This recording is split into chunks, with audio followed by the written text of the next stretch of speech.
Welcome back to my YouTube channel. तो आशा करुँच आपण मैंने बहुत बढ़िया थे।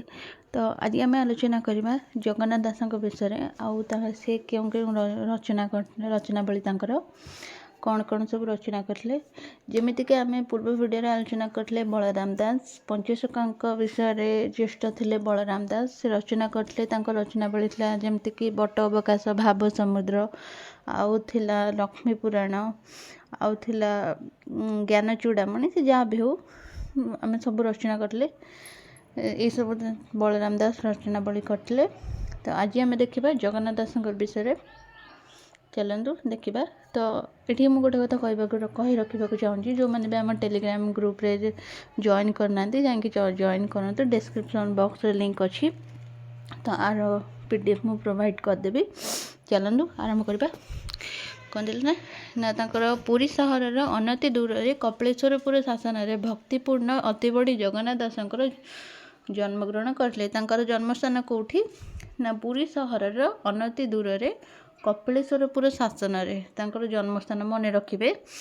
परीक्षा क्वेश्चन आसे जगन्नाथ दास जन्मस्थान पुरी सहर अनति दूर रे कपिलेश्वरपुर ग्राम रे पिता थिले भगवान दास माता थिले पद्मावती देवी।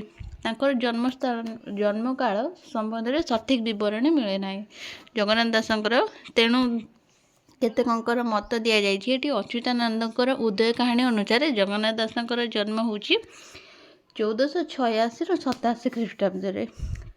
तापरे आउ जनकर महामहोपाध्याय सदाशिव मिश्र काव्यकंठ अति बड़ी जगन्नाथ दास गोस्वामी ग्रंथ अनुसार तांकर जन्म काल हूँ 1490 मन रखिब किए को मत देते।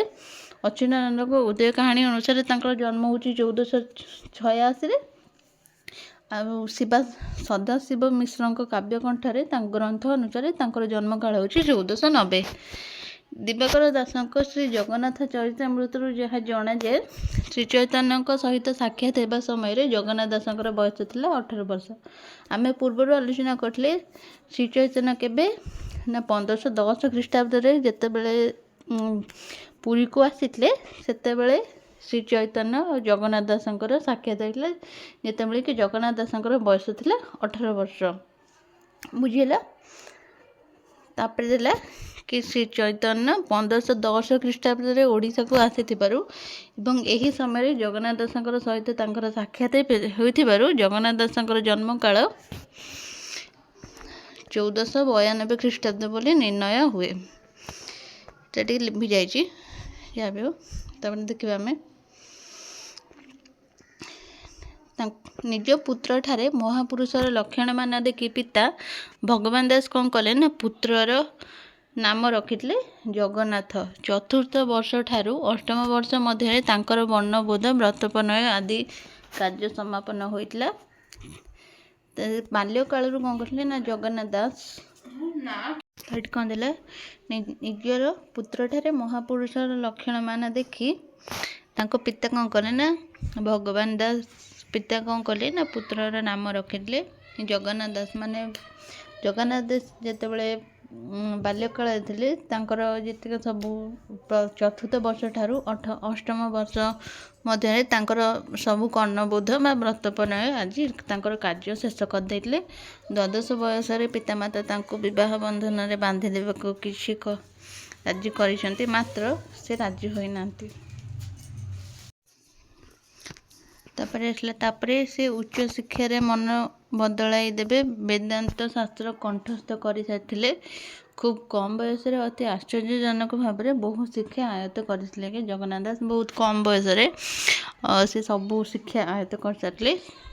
जगन्नाथ दास को जिते 14-15 वर्ष बयस होता पितांकर पितृवियोग घटी।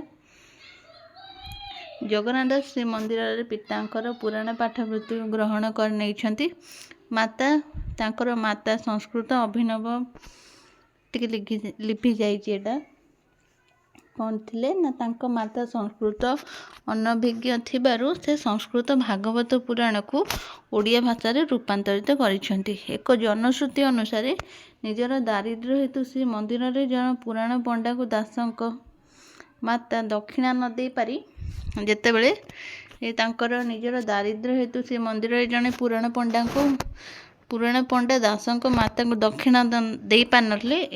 ଏଣୁ ପୁରାଣ ପଣ୍ଡା କ'ଣ କରିଥିଲେ ନା ତାଙ୍କୁ ଭର୍ତ୍ସନା ଦେଇଥିଲେ। ମାତାଙ୍କ ମନ ବେଦନା ଲାଘବ କରିବା ପାଇଁ ଶ୍ରୀମନ୍ଦିରରେ ବଟଗଣେଶଙ୍କ ନିକଟରେ ବସିଲେ ଆଉ ଓଡ଼ିଆ ଭାଗବତ ଭକ୍ତଗଣକୁ ଶୁଣାଉଥିଲେ। ଭକ୍ତଗଣ ଏହା ଶ୍ରବଣ କରି ତନ୍ମୟ ହୋଇଯାଇଥିଲେ, ମାନେ ଖୁସି ହୋଇଯାଇଥିଲେ। ଦିନେ କ'ଣ ହେଇଛି ନା ସେଇ ସମୟରେ ଶ୍ରୀ ଚୈତନ୍ୟ ଶ୍ରୀମନ୍ଦିରରେ ତାଙ୍କୁ ଭେଟିଥିଲେ, ତାଙ୍କ ମାତାଙ୍କୁ, ଏବଂ ତାଙ୍କର ଅଗାଧ୍ୟ ପାଣ୍ଡିତ ଭକ୍ତିମୂତାରେ ମୁଗ୍ଧ ହୋଇ ତାଙ୍କୁ ଅତି ବଡ଼ି ଉପାଧିରେ ଭୂଷିତ କରିଥିଲେ। ମନେ ରଖିବେ, ଏଇଟା ଇମ୍ପୋର୍ଟାଣ୍ଟ ପଏଣ୍ଟ। ଜଗନ୍ନାଥ ଦାସଙ୍କୁ କିଏ ଅତି ବଡ଼ି ଉପାଧିରେ ଭୂଷିତ କରିଥିଲେ ନା ଶ୍ରୀ ଚୈତନ୍ୟ। ଯେତେବେଳେ କି ତାଙ୍କୁ ସେ ଭକ୍ତମାନଙ୍କୁ ଭାଗବତ ଶୁଣାଇଥିଲେ, ସେତେବେଳେ ଶ୍ରୀ ଚୈତନ୍ୟ କ'ଣ କଲେ ନା ଶ୍ରୀମନ୍ଦିରରେ ତାଙ୍କୁ ଭେଟି ତାଙ୍କର ଅଗାଧ୍ୟ ପାଣ୍ଡିତ ଭକ୍ତିମୂତାରେ ମୁଗ୍ଧ ହୋଇଥିଲେ। ତେଣୁ ତାହାକରି ଶ୍ରୀ ଚୈତନ୍ୟ ଅତି ବଡ଼ି ଉପାଧିରେ ଭୂଷିତ କରିଥିଲେ। ତାଙ୍କର ଶିଷ୍ୟଗଣ ପରବର୍ତ୍ତୀ କାଳରେ ଅତି ବଡ଼ି ସମ୍ପ୍ରଦାୟ ବୈଷ୍ଣବ ଭାବରେ ପରିଚିତ ହୋଇଥିଲେ। ତାପରେ ଆସିଲା ଶ୍ରୀ ଚୈତନ୍ୟ ଜଗନ୍ନାଥ ଦାସଙ୍କର ବନ୍ଧୁତା କ୍ରମଶଃ ବୃଦ୍ଧି ପାଇଲା। ଏହା ଦେଖି ଶ୍ରୀ ଚୈତନ୍ୟ ବଙ୍ଗୀୟ ଭକ୍ତଗଣ ଜଗନ୍ନାଥ ଦାସଙ୍କ ପ୍ରତି ଈର୍ଷା ପୋଷଣ କଲେ। ଯେତେବେଳେ ଚୈତନ୍ୟ ଜଗନ୍ନାଥ ଦାସଙ୍କର ବନ୍ଧୁତ୍ୱ ବୃଦ୍ଧି ପାଇଲା, ସେତେବେଳେ ଭକ୍ତଗଣ ଜଗନ୍ନାଥ ଦାସଙ୍କ ପ୍ରତି ଈର୍ଷା ପୋଷଣ କଲେ। ଏପରିକି ସେହି କାରଣରୁ ସେମାନେ ଅନେକ ଚୈତନ୍ୟକୁ ତ୍ୟାଗ କଲେ। ତାପରେ ଆସିଲା ଚୈତନ୍ୟଙ୍କ ନିର୍ଦ୍ଦେଶରେ ସେ ବଳରାମ ଦାସଙ୍କ ଠାରୁ ଦୀକ୍ଷା ଗ୍ରହଣ କରିଥିଲେ।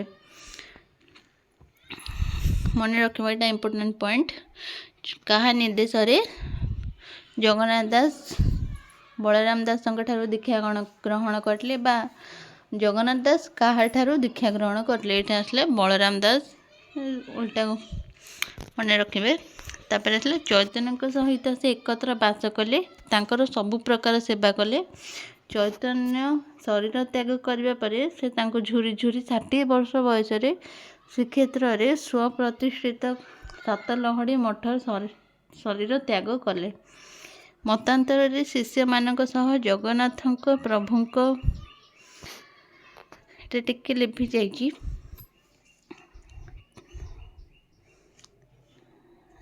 ଏଇଟା ଆସିଲା ମହାପ୍ରଭୁଙ୍କ ଦର୍ଶନ କରିବା ସମୟରେ ତାଙ୍କ ସୂକ୍ଷ୍ମ ଶରୀର ପ୍ରଭୁଙ୍କ ଅଙ୍ଗରେ ଲୀନ ହୋଇଗଲା।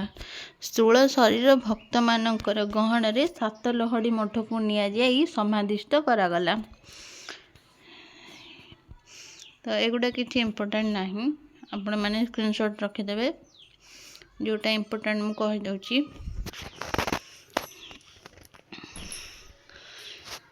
ଏଇଠି ଆଉ ଗୋଟେ ଆସିଲା, ଏକଦା